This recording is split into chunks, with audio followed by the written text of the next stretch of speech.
ನಮಸ್ಕಾರ, ನೀವು ನೋಡ್ತಾ ಇದ್ದೀರಾ ನ್ಯೂಸ್ ಫಸ್ಟ್ ಲೈವ್. ನಾನ್ ಸಬಾ ಹಕೀಂ. ಪ್ರಮುಖ ಸುದ್ದಿಗಳನ್ನ ನೋಡೋಣ. ಮೊದಲಿಗೆ ಹೆಡ್ಲೈನ್ಸ್. ಮುಗಿಯದ ರಾಜ್ಯ ಸರ್ಕಾರ ವರ್ಸಸ್ ಕೇಂದ್ರ ಸರ್ಕಾರ ಜಟಾಪಟಿ. ಬರ ಪರಿಹಾರ ವಿಚಾರದಲ್ಲಿ ಇಂದು ಮತ್ತೆ ಕಾಂಗ್ರೆಸ್ ಪ್ರತಿಭಟನೆ. ಬಿಡುಗಡೆಯಾದ ಹಣ ತೀರಾ ಕಡಿಮೆ ಅಂತ ಆಕ್ರೋಶ.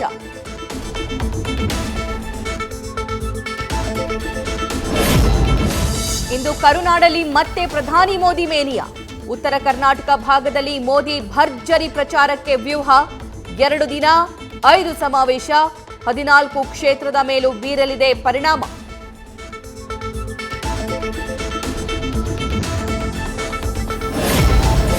ಬೆಳಗಾವಿ ಲೋಕಸಭಾ ಚುನಾವಣೆ ಪ್ರಚಾರಕ್ಕೆ ಇಂದು ಡಿಸಿಎಂ ಎಂಟ್ರಿ.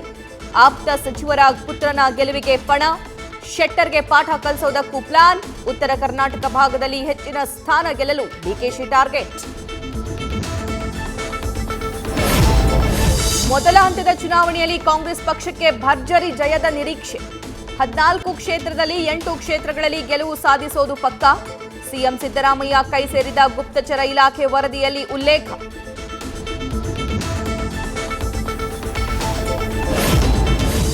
ಉತ್ತರ ಕರ್ನಾಟಕ ಭಾಗದಲ್ಲಿ ಕುಮಾರಸ್ವಾಮಿಗೆ ಹೆಚ್ಚಿದ ಡಿಮ್ಯಾಂಡ್. ನಮ್ಮ ಕ್ಷೇತ್ರಕ್ಕೆ ಬಂದು ಪ್ರಚಾರ ಮಾಡುವಂತೆ ಅಭ್ಯರ್ಥಿಗಳ ಮನವಿ. ರೈತರ ಓಟ್ ಸೆಳೆಯಲು ಎಚ್ಡಿಕೆ ಬಳಸೋದಕ್ಕೆ ತಂತ್ರ.